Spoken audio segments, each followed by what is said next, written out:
paciente que tem transtorno alimentar, ele vai ter um problema, né, uma inadequação, tanto no consumo, ou na maneira com que ele consome, ou nos comportamentos alimentares.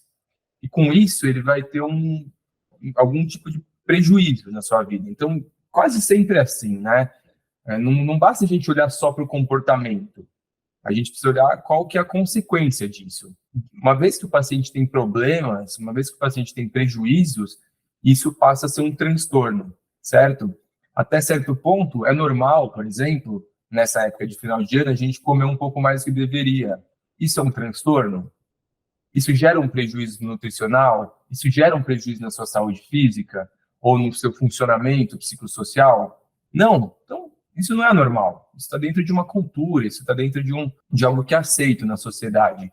Agora, quando o paciente tem uma relação com a alimentação, uma relação com a forma com que ele come, com os alimentos, e isso gera um problema em sua vida, isso passa a ser um transtorno alimentar.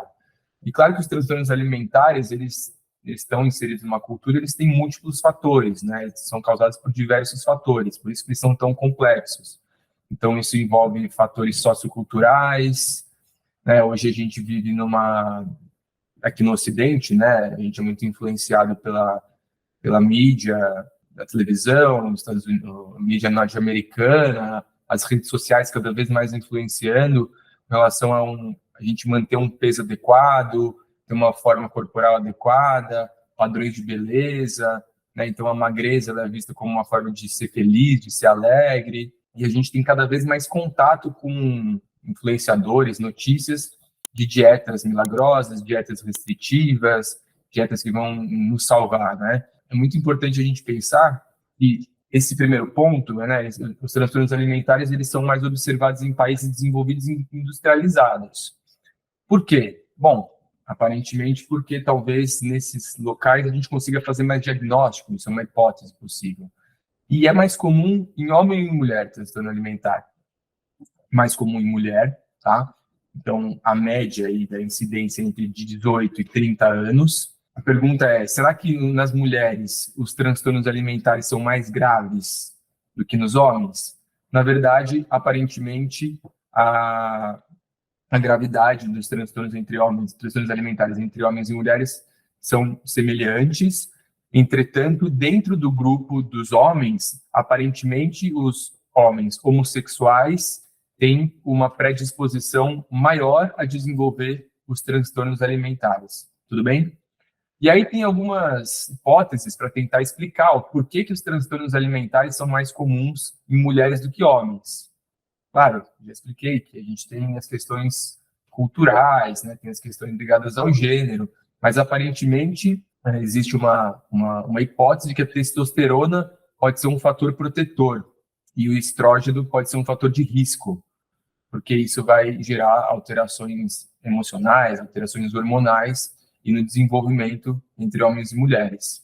Isso pode gerar diferença, inclusive, no padrão alimentar entre homens e mulheres. A anorexia nervosa é a condição psiquiátrica de maior mortalidade, tá?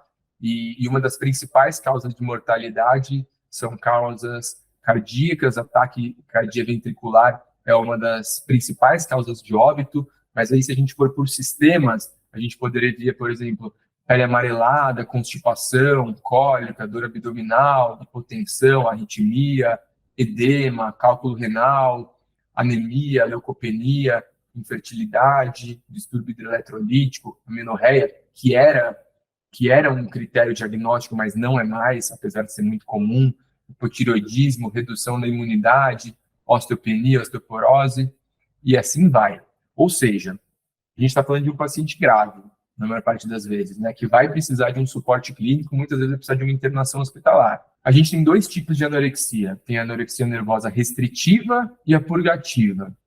Na anorexia nervosa restritiva, o paciente faz apenas uma restrição calórica, costuma ter um aumento do gasto energético. Então, por exemplo, fazer atividade física, começa a correr muito, começa a preferir caminhar do que ir de ônibus, ou começa a fazer muita musculação, vai 2 vezes por dia na academia, anda muito até dentro de casa com o objetivo de consumo calórico, ou faz muito jejum e não tem comportamento purgativo, tá certo? E já na anorexia purgativa, o paciente tem tudo isso aqui, né? Dieta restritiva, evitação de alimentos, progressão da restrição alimentar, porém, em algum momento ele passa a se alimentar de uma forma muito compulsiva e depois ter um comportamento purgativo, seja com vômito autoinduzido, seja com laxante, seja com diurético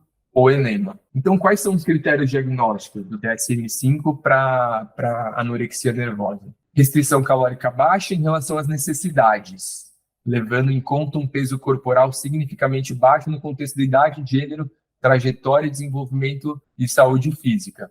Ou seja, o paciente ele tem um consumo calórico inferior àquilo que ele precisa, sabidamente o que ele precisa, com medo de engordar, medo de ganhar peso, ou mesmo sabendo e estando abaixo do peso ideal para ele, mesmo estando em magreza ou desnutrição. E com isso, ele fica com um distúrbio, com uma perturbação no modo de vivenciar o peso, o tamanho, a forma corporal, uma influência excessiva do peso, da forma corporal na maneira de se autoavaliar, negação da gravidade. E aí a gente pode dividir, né, a gravidade da anorexia baseada no IMC, tá? Entre leve, moderado, grave e extremo. Então, leve, IMC maior ou igual a 17, moderado 16,99, grave entre 15 e 15,99, e extremo menor do que 15, tá certo? Então, a gravidade vai se dar baseada no